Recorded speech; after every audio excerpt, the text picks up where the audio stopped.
చాలా సంతోషం. తెలంగాణ రాష్ట్రమన్నా, తెలంగాణ రాష్ట్రంలో హైదరాబాద్ అన్న భారతదేశానికి ఒక గుర్తింపు ఈ ఫార్మా దాంట్లో తీసుకొచ్చిందంటే ఈ తెలంగాణ రాష్ట్రం, ఎస్పెషల్లీ హైదరాబాద్. ఇంతకుముందు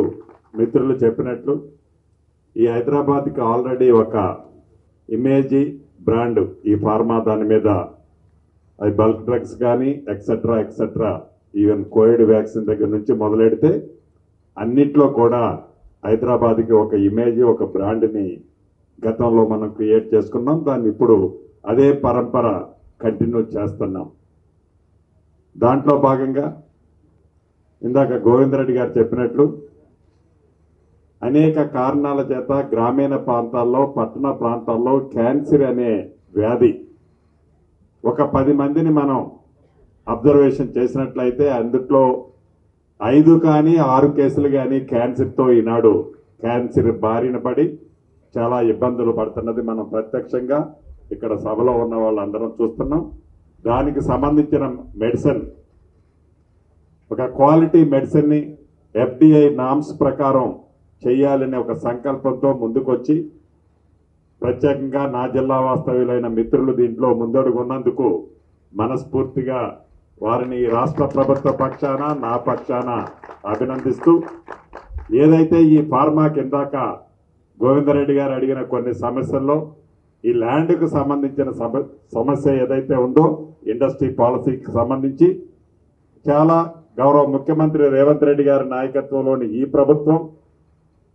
ఈ ఇండస్ట్రీస్ ని డెవలప్మెంట్ చేసే దాంట్లో ఇండస్ట్రీస్ ని ఫుల్ ఫ్లెడ్జ్ లో ఎంకరేజ్ చేసి ఎవరైతే ఆ ఇండస్ట్రీని ఏర్పాటు చేయడానికి ముందుకు వస్తే పారిశ్రామికవేత్తలకు కూడా అన్ని రకాల పుష్ చేసే విధంగా ఈనాడు ఈ ప్రభుత్వం ముందుకు నడుస్తుంది. ఆ పాలసీలన్నిటిని కూడా చాలా లిబరల్ గా కూడా తీసుకొచ్చింది. ఇది రాజకీయ వేదిక కాదు, కానీ కొంతమంది ఇప్పుడు దాన్ని తప్పుపట్టి దాన్ని ఏదో చేయాలని వారు డైజెషన్ చేసుకోలేని పరిస్థితి దురదృష్టకరం. ఏది ఏమైనా తెలంగాణ రాష్ట్రాన్ని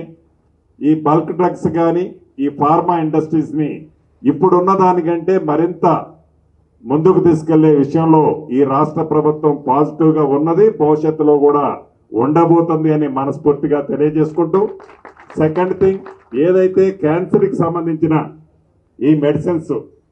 మీ కంపెనీ ప్రొడక్ట్ చేస్తుందో భవిష్యత్తులో తెలంగాణ రాష్ట్రానికి ఈ మెడిసిన్స్ కి కొంత కన్సెషన్ ఇవ్వాలని కూడా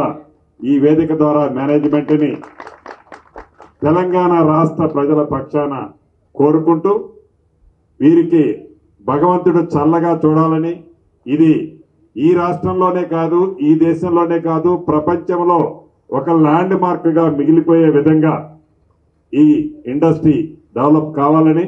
మనస్ఫూర్తిగా భగవంతుని కోరుకుంటూ మీ అందరి దగ్గర సెలవు తీసుకుంటాను.